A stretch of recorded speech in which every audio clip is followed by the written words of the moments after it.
Hey everyone, my name's Jennifer. I'm really glad that you're all here today. Um, I thought there was more of you in your family. There are. Cindy's father decided not to show up today.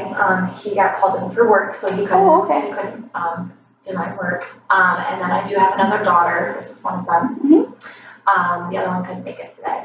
All right. So then, just to start, can we just go around and simply state who we are and why you think that we're here, just briefly? And I know there's always a want to point fingers about why we're here or anything of that nature, but we're going to try and focus on the family as a whole when we're talking about this, when we're talking about the problem. Okay? Who wants to start? I'll start. My name is Cindy. We're Nice to meet here. you, Cindy. We're here because the newcomers in my family hate me, and I'm the scapegoat. Oh, that sounds like a really hard place to be. It is. It sucks. Thank you for sharing. Well, I'm Fiona. I am, like I said earlier, I am stepmother to this wonderful daughter. No. And I am stepmother to this wonderful child. I think the biggest issue right now is we're really trying to blend two families that are very dynamic. Yeah. And it's proven to be very difficult. I feel like both of our sides are kind of headstrong in our ways. Yeah. So my husband and I have talked about bringing the family into therapy, kind of figuring out a way to blend them together more instead of water and oil. Yeah. I guess statistically it's really hard to bring families together, especially when there's teenagers involved, because teenagers have been raised certain ways, so it's really hard to blend everything together. And so I'm really glad that you're asking for help tonight. Thank you. Mm-hmm. Hi, I'm Tracy. I'm 70, I'll be 18 very soon. I'm the oldest of her two daughters. What do you want to know about me? Well, how would you just tell me about your family? What do you think the biggest issue in your family is right Oh now? my God, seriously? Yeah. What's the biggest issue? Mm-hmm. Biggest Remember, issue. she did say keep it I'm brief. going to keep it respectful. Mom. Mom raised me and my sister to be responsible, orderly, pitch in and help out. Mm-hmm. And unfortunately, my stepsister appears to not have been raised that way. And so all my mom's doing is asking her to help out, pitch in. I don't know, cook a meal once in a while, do the dishes around there. Seem a little frustrated when you're Oh, talking about I this. can't tell you how frustrating this is. Okay. All right. So, Cindy, I'd like to come back to you. When Tracy's talking about the way you were raised, or I don't know, kind of seems like there's a negative vibe between you two. Very much so. What do you want to talk about that a little bit? Yeah. So my dad worked really hard, and he wasn't home very much, and so he had people around the house to help me, Mm-hmm. which I'm super grateful for. Right. But if someone's hired to do a job, they don't typically go out of their way to go beyond their role and teach somebody to do something. Like, it's not someone's job to do my laundry, but then also pull me down there and teach me how to do it. So now no one asked. Okay. So anyway, no one taught me how to do these things, and all of a sudden I'm expected how to do it. I'm gonna set a ground really quick. Sorry I didn't mention this earlier, but when I work with families, typically I like one person to talk at a time, and for the other people to just, listen. Try and listen as best as you can, because everyone's feelings in here are valid and they're real about what's happening, and everyone's experiencing the issue in a different way. So I like to be able to listen. I'll listen to Cindy, I'll listen to Fiona, and I'll listen to you, Tracy. Everyone will have their chance to talk about it. But it's really hard for someone to feel validated and to feel like they're being heard if other people are talking. I can agree with that. It's hard. It's hard, it is. Sorry, can you continue?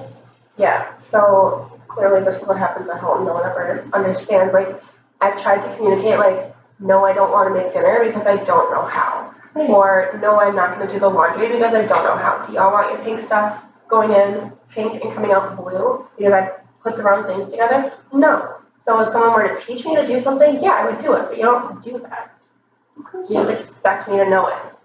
So it sounds like you're so frustrated and that maybe people are placing expectations on you that they're not fitting for you because you don't know how to do things. Right, like all of a sudden she marries my dad out of nowhere, literally nowhere.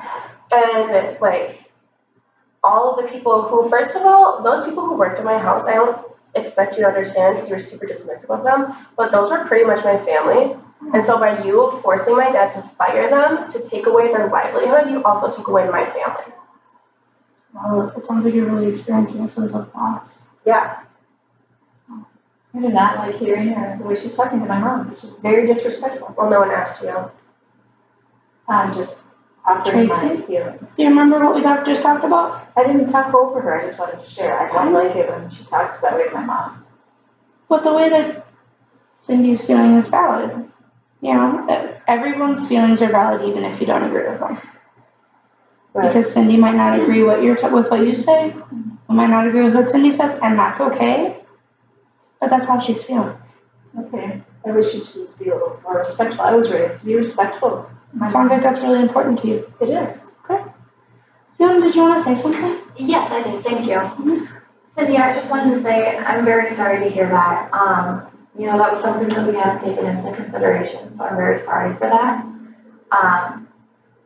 But you and your father, myself and your father had a discussion, before we made the decision to dismiss them, that now that there's more mouths to feed, more clothes to buy, things like that, that we wanted to save up money some, because we know that you're gonna outgrow clothes, or you're gonna want new clothes, new shoes, like if you wanna go to the mall with friends, things like that.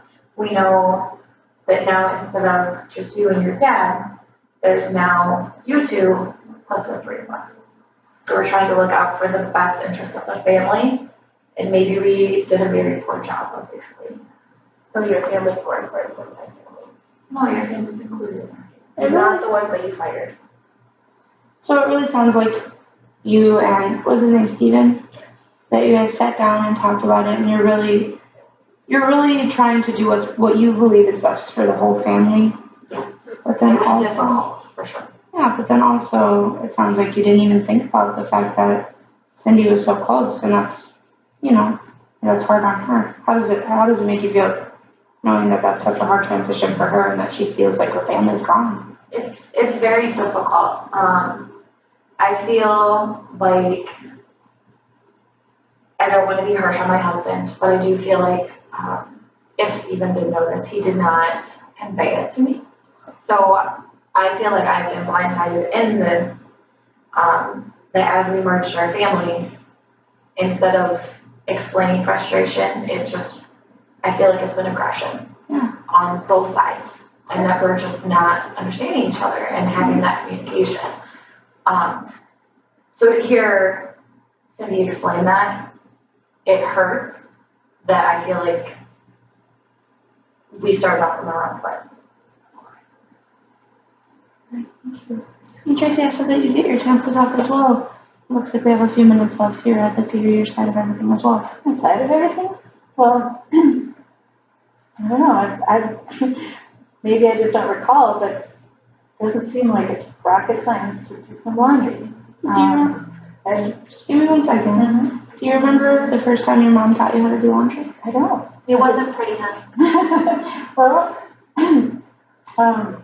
if Cindy wanted to, she could watch me. I'd be happy to show her. You want to tell Cindy that? Cindy, next time I do laundry, you're welcome to join me. I will show you exactly how to sort out clothes and how much detergent to put on, and how to turn on the machines.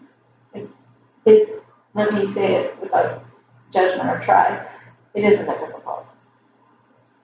So it sounds like you'd be willing to teach Cindy how to do some of these things that she might be expected to do now, but doesn't know how.